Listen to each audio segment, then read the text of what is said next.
Bihar study hub में आप सभी का स्वागत है। चलिए आज के वीडियो में लेकर आए हैं डीएलएड एंट्रेंस एग्जाम के साइंस के 20 में 20 वीवीआई क्वेश्चन जो आपको सरकारी कॉलेज दिला सकता है। इसको चलिए बारी बारी से देखते हैं। यह विज्ञान का क्वेश्चन है। क्वेश्चन नंबर प्रथम क्वेश्चन है, इलेक्ट्रॉन का खोज किसने किया था। देखिए इसमें पूछ देता है इलेक्ट्रॉन प्रोटॉन न्यूट्रॉन का खोज किसने किया था। ये देखिए एक परमाणु का चित्र है, एक ये परमाणु है, इसमें एक नाभिक होता है, तो इसमें न्यूट्रॉन और प्रोटॉन रहता है, इलेक्ट्रॉन इसके कक्ष में चक्कर लगाते रहता है। इसका बात किया जाए इलेक्ट्रॉन को, तो इलेक्ट्रॉन पर माइनस आवेश होता है और प्रोटॉन पर प्लस आवेश होता है, न्यूट्रॉन पर जीरो यानी कुछ आवेश नहीं होता है। लेकिन यहाँ का क्वेश्चन ही कुछ अलग है कि न्यूट्रॉन का खोज किसने किया था। तो परमाणु के नाभिक में 3 गो कण होता है, एक इलेक्ट्रॉन, एक प्रोटॉन, एक न्यूट्रॉन। तो इलेक्ट्रॉन का बात किया जाए तो जे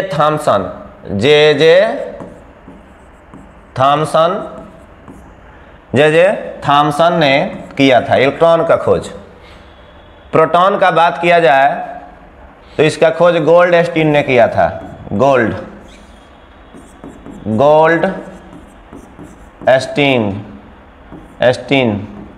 गोल्डस्टीन ने किया था। न्यूट्रॉन का बात किया जाए जो क्वेश्चन में पूछ रहा है, उसका राइट आंसर हो जाएगा इसका जेम्स चैडविक।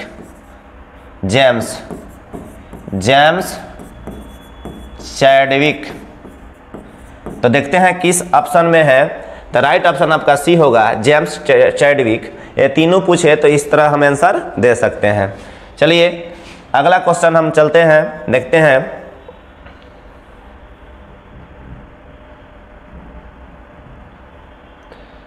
अगला क्वेश्चन है, तत्व जिनमें विभिन्न नाभिकीय आवेश परंतु समान द्रव्यमान संख्या है उसे कहते हैं। देखिए नाभिकीय आवेश भिन्न हो और द्रव्यमान संख्या समान हो तो वह राइट ऑप्शन आपका होगा डी, संभारिक होता है।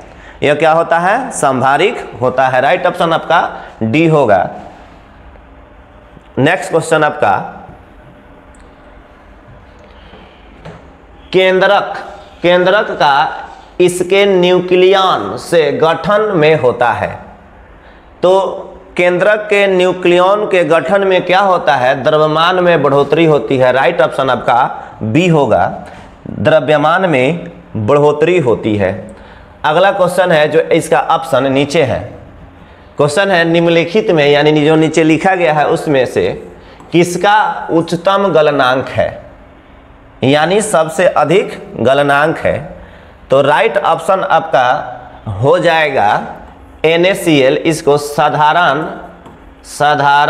नमक भी कहा जाता है, नमक। NaCl ये क्या है? साधारण नमक। राइट ऑप्शन आपका बी होगा। अगला क्वेश्चन है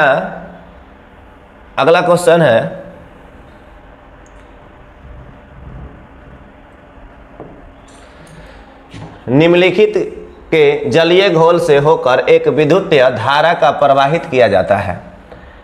तो राइट ऑप्शन आपका सी होगा, silver nitrate. Right option C होगा, सिल्वर नाइट्रेट। अगला क्वेश्चन, ऑक्जेलिक अम्ल घोल के विरुद्ध कास्टिक सोडा के घोल का अनुमापन के लिए अच्छा सूचक है। ऑक्जेलिक अम्ल ये जो टमाटर में पाया जाता है उसी का बात कर रहा है, और कास्टिक सोडा का सूचक। तो राइट ऑप्शन आपका हो जाएगा फेनॉल्फथाइलिन। राइट ऑप्शन आपका डी होगा, फेनॉल्फथाइलिन। अगला क्वेश्चन है आपके सामने, यदि एक लोह तार को कॉपर सल्फेट के घोल में रखा जाता है तो राइट ऑप्शन ए होगा, तांबा अवक्षेपित होगा। ये तांबा क्या हो जाएगा? अवक्षेपित हो जाएगा। राइट ऑप्शन ए है। अगला क्वेश्चन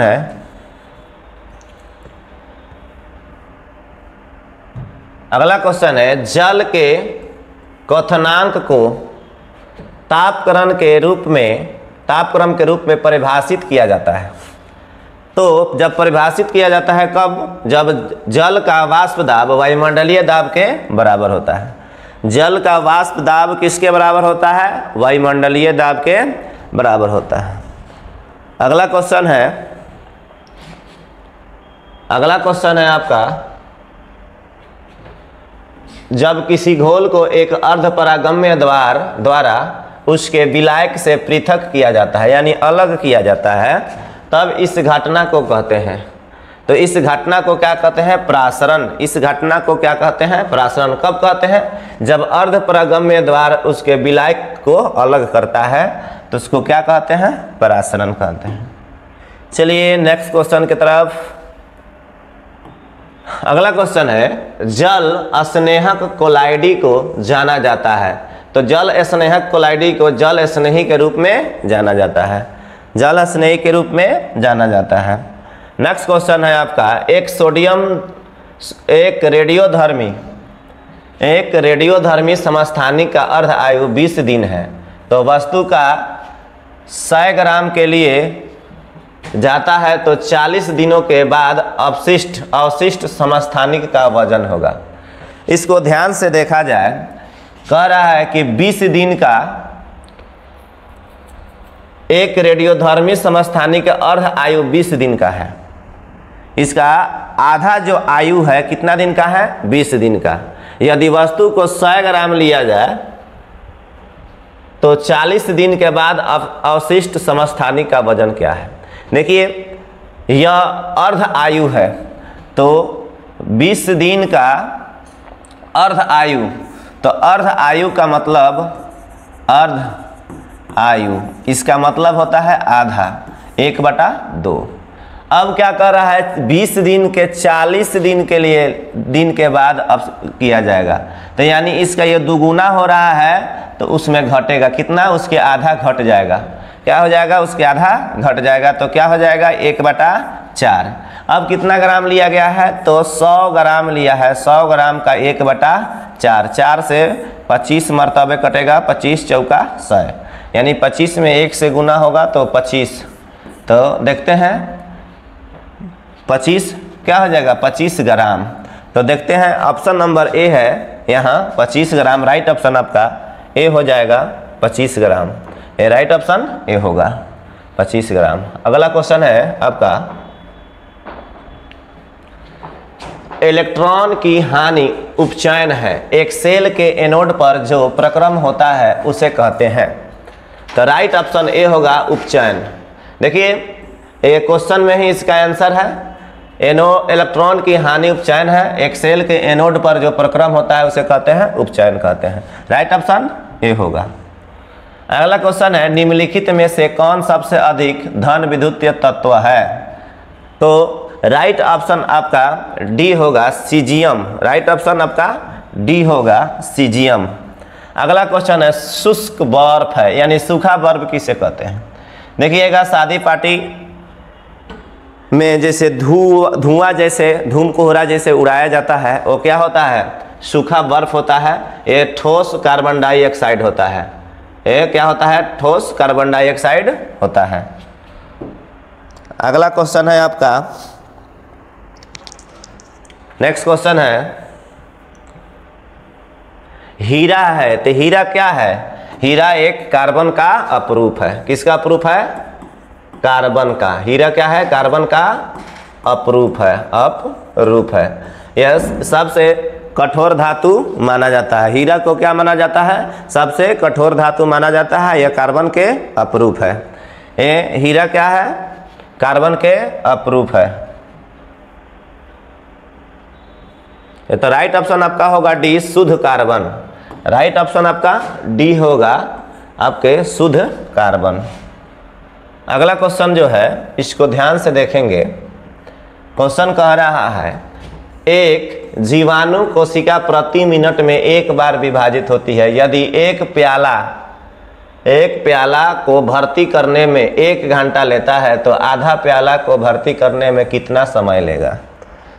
यानी कह रहा है कि एक कोशिका है जो उसको विभाजित होने में कितना, 1 बार विभाजित होने में प्रति मिनट में एक बार विभाजित होता है। यानी एक बार विभाजित होने में, मान लीजिए कोशिका है, ये 2 बार में विभाजित होता है। एक बार विभाजित होने में कितना मिनट लेता है? 1 मिनट में एक बार विभाजित होता है, यानी एक बार बंटता है। तो मान लीजिए 1 मिनट में एक बार बंटे, फिर 1 मिनट में ये 2 बार ये बटा, फिर ये 2 बार बटा, यानी ये 4 बार बटा। उसी तरह एक प्याला को 60 मिनट में भर देता है। कितना मिनट में भरता है? 60 मिनट में भर देता है। 60 मिनट में भर देता है। तो कह रहा है आधा प्याला को कितना में भरेगा? तो क्या कर रहा है उसके, वो क्या कह रहा है? 1 से 2 हो रहा है, दुगुना कर देता है। तो बताइए 59वें मिनट में 59वें मिनट में आधा करेगा। आधा 59वें मिनट में क्या करेगा? 59वें मिनट में क्या करेगा? आधा करेगा, तब ना 60वां मिनट में वो पूरा करेगा, इसका ही दुगुना करेगा। 59वां मिनट में वो प्याला का आधा करेगा, तब ना 60वां मिनट में इसका दुगुना करेगा, तो ये प्याला फुल हो जाएगा। प्याला भरता है 60 मिनट में, प्याला भरता है। प्याला को कितना मिनट में? 60 मिनट में। तो उसका आधा कितना करेगा? 59वें मिनट में। तो राइट ऑप्शन आपका डी होगा, 59 मिनट। चलिए चलते हैं नेक्स्ट क्वेश्चन के तरफ। नाइट्रोजन का स्त्रीकरण करने में समर्थ एक मुक्त जीवित जीवाणु है, तो क्या होगा? राइजोबियम। राइट ऑप्शन आपका ये होगा, राइजोबियम। देखिए नाइट्रोजन स्थिरीकरण क्या है, इसके बारे में थोड़ा विस्तृत रूप से जानेंगे। कोई भी दलहन पौधा है, उसके जड़ में राइजोबियम पाया जाता है। कौन पाया जाता है? राइजोबियम पाया जाता है। ये क्या करता है? नाइट्रोजन स्थिरीकरण करने में ये कामयाब होता है। नाइट्रोजन स्थिरीकरण में हेल्प करता है राइजोबियम। ये दलहनी पौधे के जड़ में पाया जाता है। जितने भी शिक्षित किसान हैं जो जानते हैं इसके बारे में, तो क्या करते हैं? खेती करने से पहले खेत में दाल के पौधा लगा देते हैं, जैसे ढोइचा हो गया, मूंग हो गया, बहुत सारे पौधा लगाकर, और उसको क्या करते हैं? उसी में उसको जोतवा देते हैं। तो क्या होता है? उसमें बहुत सारा नाइट्रोजन उसके खेत में चला आता है। नाइट्रोजीकरण स्थिरीकरण के कारण इसमें नाइट्रोजन का मात्रा बढ़ जाता है। तो दलहनी पौधे के जड़ में क्या रहता है? तो राइजोबियम भी इसको कह सकते हैं। और नाइट्रोजन का स्थिरीकरण करने में समर्थ एक मुक्त जीवित जीवाणु कौन है? तो राइजोबियम। 2 क्वेश्चन का आंसर ये बन सकता है। चलते हैं अगला क्वेश्चन की तरफ। फफूंदी में संचित खाद्य पदार्थ है। फफूंदी आप लोग देखे हैं, जो भी ठंडी के सीजन में ठंडी के दिनों में जो रोटी, अगर पाव रोटी हो या केक ब्रेड जो भी हो, उस पर अगर ज़्यादा दिन हो तो फफूंदी लग जाता है। तो क्या है फफूंदी? क्या है? तो फफूंदी एक ग्लाइकोजन। राइट ऑप्शन आपका बी होगा, ग्लाइकोजन इसका आंसर होगा। अगला क्वेश्चन है आपका, अफीम पाया जाता है। अफीम पाया जाता है, तो राइट ऑप्शन आपका डी होगा, पापावर सेमनीफेरम से। राइट ऑप्शन आपका डी होगा। अगला जो क्वेश्चन है, जो अंतिम क्वेश्चन होने वाला है, निम्नलिखित में से कौन त्वरण का मात्रक नहीं हो सकता है? तो देखिए त्वरण का मात्रक बहुत सारा हो सकता है, किलोमीटर पर सेकेंड स्क्वायर, सेंटीमीटर पर सेकेंड स्क्वायर, मीटर पर सेकेंड स्क्वायर, लेकिन ये आपका त्वरण का मात्रक नहीं होगा, किलोमीटर पर सेकेंड। ये आपका त्वरण का मात्रक नहीं होता। राइट ऑप्शन आपका सी होगा, मीटर पर सेकेंड। अगर वीडियो अच्छा लगे तो वीडियो को लाइक करें, चैनल को सब्सक्राइब करें। मिलते हैं नेक्स्ट वीडियो में। धन्यवाद।